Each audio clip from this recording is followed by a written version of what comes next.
Salut, c'est Trado, content de vous retrouver pour la mise à jour de l'analyse technique du CAC 40, 1,80% de hausse. Bon, c'est surprenant. Sur le fond, c'est surprenant, étant donné que, jusqu'à preuve du contraire, les perspectives de récession ne font qu'être accentuées jour après jour. Mais, encore une fois, compte tenu de tous les éléments techniques qui laissaient présager une continuation de la hausse, on y reviendra un petit peu plus tard. Compte tenu du fait aussi qu'on avait perdu 20%, un rebond technique n'est pas non plus complètement saugrenu. En fait, à bien y réfléchir, ce n'est une surprise que pour ceux qui ne font pas d'analyse technique. Et en tout cas, regardez, je vais simplement commencer par faire à mettre un peu d'ordre parce qu'on y verra plus clair. Un gap comblé, deuxième gap comblé. Ce gap est comblé, c'est normal parce que l'objectif qui était assigné avait déjà été rallié. Donc à partir de là, il n'y avait pas grand monde pour parier sur la continuation du scénario puisque par définition, il était comblé, ce scénario baissier. Et ce deuxième gap a été également comblé, enfin le tout dernier en vérité, et c'est pas surprenant non plus puisqu'on sait que les gaps comblés sont généralement révélateurs d'un grand trading range ou d'un petit trading range d'ailleurs, et le fait que on envisage justement la possibilité d'un trading range militer en fait pour le fait qu'il soit comblé, donc ça y est, c'est comblé, voilà, on y va un petit peu plus clair. Je ne vous cacherai pas que je donne pas cher de la peau de ce gap non plus. Enfin bon, n'allons pas trop vite en besogne. En tout cas, l'impulsion est belle, le chandelier est magnifique, c'est un grand chandelier vert, un quasi marubozu avec petite mèche basse, petite mèche haute, mais surtout, vous voyez, on a commencé en territoire négatif, puisque au pire de la séance, et bien même au début de la séance, on était à 1,04 dans le négatif, on termine à 2% quasiment 2% dans le positif, avec une amplitude intraday de quasiment 3%. Bon, inutile de se voiler la face, il y a une pression haussière ici, et c'est ça que cette séance manifeste. Regardez la bougie Aiki-Nashi, ça remet l'église au milieu du village. On avait déjà vu qu'hier, contre toute attente, j'ai envie de dire, on avait une bougie haussière en Aiki-Nashi. La bougie du jour est également haussière. Alors elle l'est moins, avec une grande mèche haute, tout simplement parce que les bougies Aiki-Nashi tiennent compte de la bougie précédente et que la séance précédente, justement, elle n'était pas fantastique. Et puis également, toujours pareil, certains vont dire que j'ai une obsession, ils n'auront pas tort, mais une fois de plus, la perspective d'un second bloc vert après le premier bloc vert, three line break, eh bien, a donné lieu à effectivement un deuxième bloc vert, donc complètement conforme à ce qu'on avait envisagé statistiquement. Donc, toujours est-il que pour l'instant, on n'a pas véritablement lieu de s'inquiéter. Et je vous rappelle qu'on avait déjà testé la stratégie selon laquelle après un deuxième bloc vert, il était plus probable d'avoir un troisième bloc vert que d'avoir un bloc rouge. Donc, méfiez-vous si vous êtes baissier. En l'occurrence, moi, vous saviez que je cherche un point d'entrée pour baisser justement, et je regarde ça de très très loin. Il est hors de question que je me précipite dans un trade baissier avec tous ces signaux haussiers qui se multiplient. Et donc à partir de là, les éléments techniques sont également intéressants. La moyenne mobile à 7 jours et à 20 jours sont maintenant clairement ascendantes. Donc la tendance immédiate et la tendance générale sont haussières. On avait eu un croisement haussier faible ici, c'est-à-dire la M7 qui a croisé la M20 à la hausse. Bon, en ce sens, la continuation de la hausse n'est absolument pas fortuite.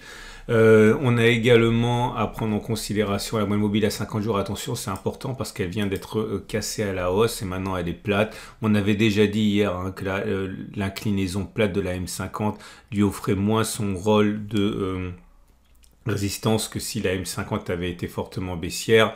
Et en ce sens, il y a eu moins de personnes pour défendre la M50 et du coup elle a été perforée. Également, bon, plus la moyenne mobile est longue, j'ai envie de dire, et plus il faut une confirmation pour acter sa cassure. On va donc attendre demain voir s'il s'agit d'une vraie cassure ou d'une fausse cassure. Par contre, pas de doute, la tendance de long terme donnée par la M200 est toujours baissière. Ce qui est important aujourd'hui, c'est alors le SAR, pareil, j'avais expliqué qu'il était plausible qu'après une première bougie de cassure du SAR, on clôture plus haut que la bougie de cassure. Bon, vous voyez, ça va pas tarder, ça a été tout de suite fait la séance d'après.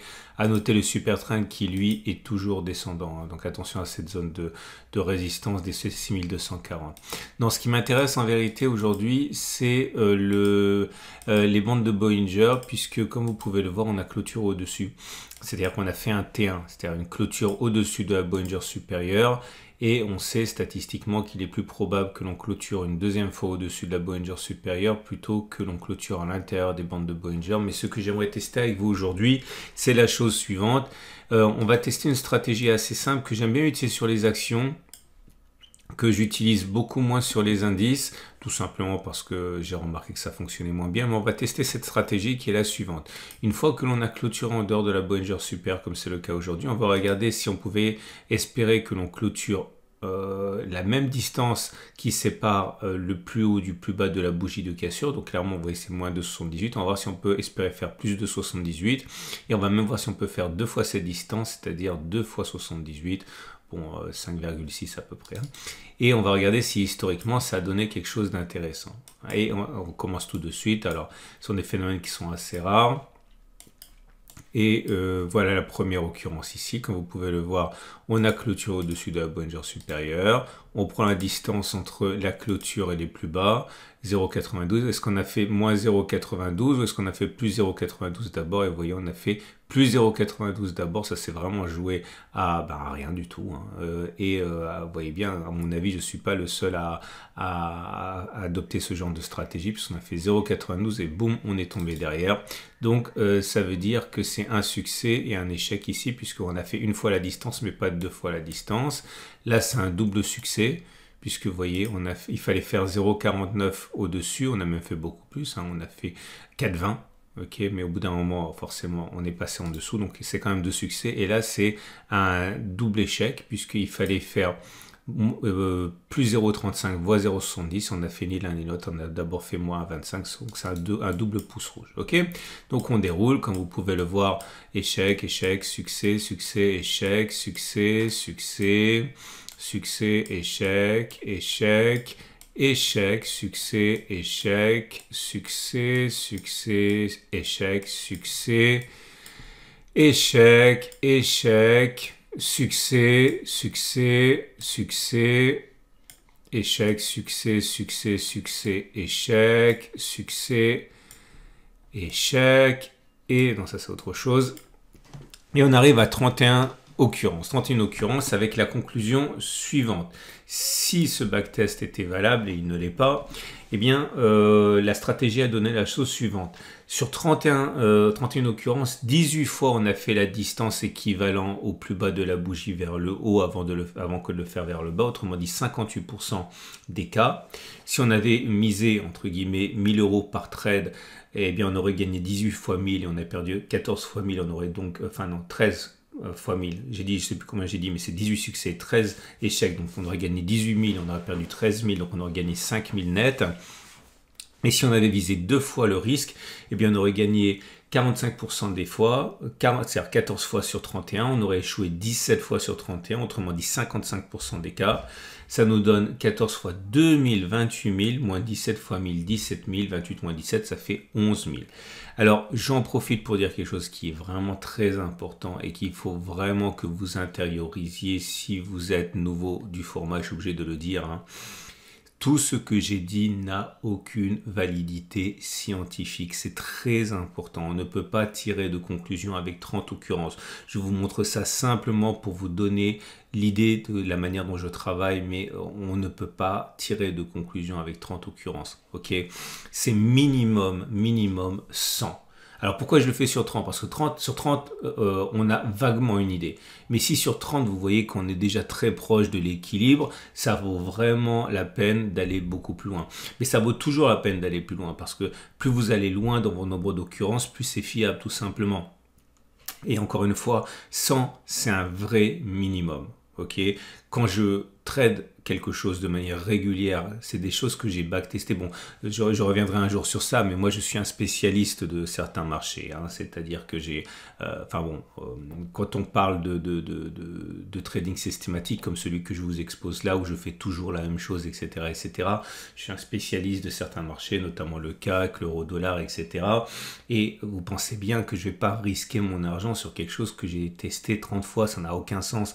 Mes stratégies que j'utilise régulièrement, qui font mon pain quotidien, ça a été testé des centaines de fois et je dirais même que c'est quasiment des milliers de fois. Ok, donc 30 fois, c'est simplement destiné à vous donner une idée de la manière dont je travaille. Ne prenez pas ça pour argent comptant et ne tradez pas quelque chose que vous n'avez pas testé au moins 100 fois sur l'action qui va faire l'objet de votre trade dans l'unité de temps en question, parce que vous le savez, ce qui fonctionne sur une unité journalière ne fonctionne pas sur une donnée 4 heures de la même manière, si même ça fonctionne. Okay, c'est très important. Okay, donc, si ce backtest était valable, eh bien, il est plausible à partir de maintenant qu'on fasse plus de 78. Okay. Par contre, il n'est pas plausible, même si ça rapporte plus, que l'on fasse 2 fois de 78. Alors, ça ne veut rien dire si vous débutez, mais si vous êtes habitué, ça veut simplement dire que ce n'est pas plausible, mais étant donné qu'on en gagne 2 fois plus quand on a raison, qu'on perd quand on a tort, ça reste financièrement intéressant. Voilà. Donc, bref, normalement, ça devrait continuer de monter, ce qui serait congruent avec un comblement de ce gap qui énerve sans doute tous les haussiers et qui pourrait être le point d'entrée pour une spéculation à la baisse. D'ailleurs, j'ai mis une oblique ici qui pourrait nous intéresser plus tard. D'ailleurs, ça correspond à, imaginons qu'on ait quelque chose comme ça, par exemple. C'est pas du tout, voilà, ce serait pas mal.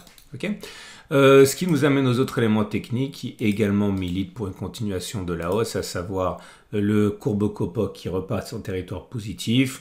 On a déjà testé la stratégie Haroun qui croit son signal à la hausse. On a déjà testé. Attention, les volumes ne suivent pas. Autrement dit, pour l'instant, c'est un rebond technique, mais les gros, entre guillemets, ne sont pas dans le navire. Il reste encore beaucoup de chemin à parcourir avant de considérer que la consolidation est terminée.